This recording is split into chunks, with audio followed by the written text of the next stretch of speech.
Now, for more on this, we're joined by Hoover Institution Senior Fellow Victor Davis Hanson.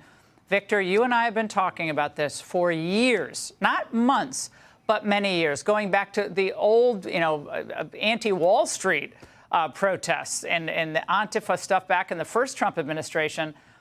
Where are the Democrats condemning what is happening here, given the language that has been used by them and then repeated by these suspects?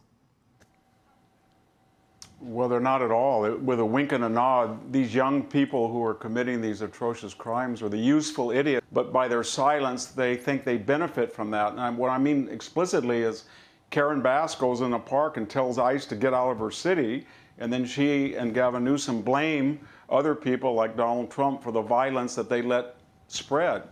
And there's no consequences. These people in the university are indoctrinated about all of this liberation roguery and philosophy. But if you go back to 2020, Laura, there were 14,000 people arrested in the George Floyd riots that went on for almost all of them were let go. And that sent a message that if you were on the left and you could pose as a liberation Jacobin, revolutionary, then you were going to be exempt and there would be no consequences for your behavior. And so it spread and spread.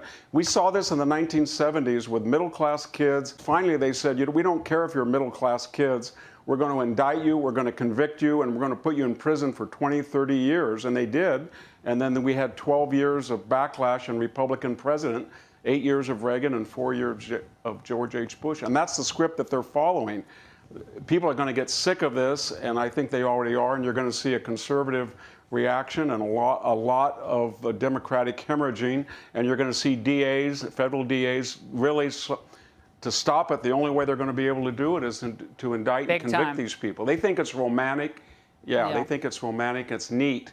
It's deadly, and it's vicious, and it's horrible. This is why, Victor, and we're going to talk to Brooke Rylance coming up, Secretary of Agriculture, but this is why any hint of amnesties or carve-outs for industries or the illegals, or to me that just plays into the hands of what's happening here, because it reads as fear, Victor, even if it's rich people ringing up Trump and complaining that my housekeeper, whatever they're saying to the administration to try to plead for some type of amnesty. That's just advancing this narrative. Your reaction quickly to that? Yeah, well, their narrative basically is it is a moral thing to break the law and let in 12 million people, and it's amoral for brave people to try to enforce the law and restore legality. And that's how they operate. And there's a lot of culpable people in it. And you mentioned the employers. The Mexican government they know what they're doing.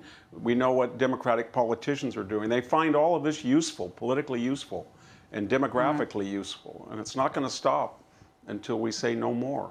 Law and order. People want mass deportations. That's what they've said in every poll. Victor, thank you. To subscribe to Fox News YouTube page and catch our hottest interviews and most compelling analysis.